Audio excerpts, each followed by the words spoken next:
Hey guys, so today we're talking about high pressure situations and when a player's coming at you and how do you deal with that? When there's so much around you, how do you get out? How do you reduce the pressure? We were playing against a youth team the other day and there were some common mistakes that I saw after analysing the game. The young players were turning when they shouldn't have been and were getting themselves into trouble. So take a look at this example. Okay, so watch here how the player gets the ball, turns and then loses the ball. We'll slow that down so you can watch his action. So he does look over his shoulder, but then he makes a poor decision and a poor touch and turns when he could have played it back or taken the ball in the direction away from the opponent that was coming at him. The first important thing to help you handle pressure is knowing where the opponents are. So if I'm in a situation where I cannot see players around me, of course I'm going to feel pressure. But once I know where the players are, the pressure is going to be gone. It's all about being in the best positioning possible. Being aware of what's around you, looking around, okay, I see one player there, I see one player there. Once you're in a good position, you have more time on the ball and you're not going to get caught as easily.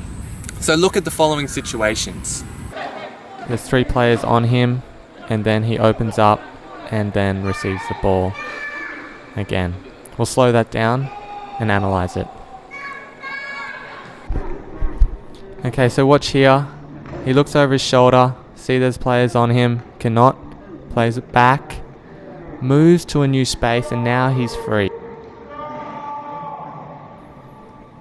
Okay, so this next situation, plays a 1-2 and then moves to a new position. Let's slow that down and look at what happened.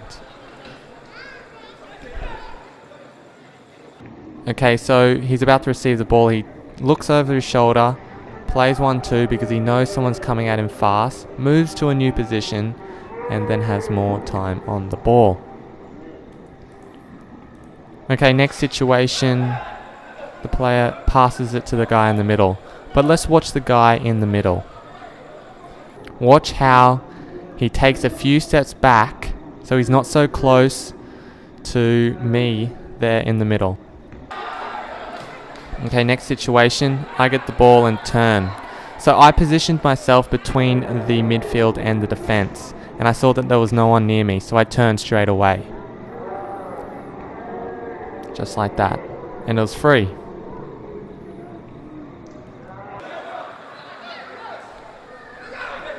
Look at this guy here. He loses the ball, but let's watch him slowly. He doesn't look over his left shoulder. He hears the player coming, and then he makes a quick decision to kick the ball away. So the next time you're at training, instead of going crazy and asking for the ball, screaming for the ball, slow down, and then look around and position yourself better so that you have more time on the ball, and it will help you massively, because when you're just asking for the ball, sometimes you just get caught and you forget about the players that are around you. Sometimes you just need to take a few steps this way, a few steps that way, a few steps backwards. If you look at Iniesta, his highlights, go to YouTube, Iniesta versus a certain team, you'll see the little individual things that he does. Really take notice of this. He takes a few steps back, he takes a few steps forward, he opens his body. You can watch this. Once I point this out, you can see it more clearly. The next thing you can do also to relieve pressure is when the opponent is coming towards you, you can take the ball away from him. So your first touch can be away from the player. So if a player is coming from this side, I can just, my first touch be in this direction. So he's further away from the ball.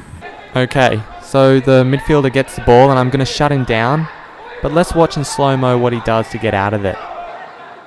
So look at the guy in the middle, he's about to receive the ball, I'm going to shut him down. He takes his first touch away from me because he knows I'm coming. He does a little fake and then gets out of the play. Very nice. Hard to mark. Here Flavio takes his first touch away from the player that's shutting him down. Let's watch in slow-mo. He doesn't stop the ball. If he stops the ball, then maybe that player in white has a chance to win the ball. Again, same thing. He takes it away from the player. Simple as that. The next thing I would say, you have to be comfortable with the ball dribbling. So instead of getting like 4 cones and practice dribbling in a straight line, it's not so effective. It's more effective to dribble in a small space, do turns, do chops here, and move around, because when you're doing it in a straight line, it's not as game related. I see lots of people, they like to do cone work, but it's not as effective if you're doing it in different directions and being a bit more flexible with it. So try that. Right, when you see this guy receive the ball, watch how many different moves he makes. He does an outside cut, then he does a little drag back, and then he passes it on. It's all in different directions, his dribbling, and he's good at dribbling. He's confident. So in summary, guys, the most important thing is positioning, being aware where the opponents are, and also being very comfortable dribbling and on the ball. Hope you enjoyed this video. If you want to ask me anything about pressure on the ball, on the field, then leave it in the comments below. Thanks guys for watching, and until next time, ciao.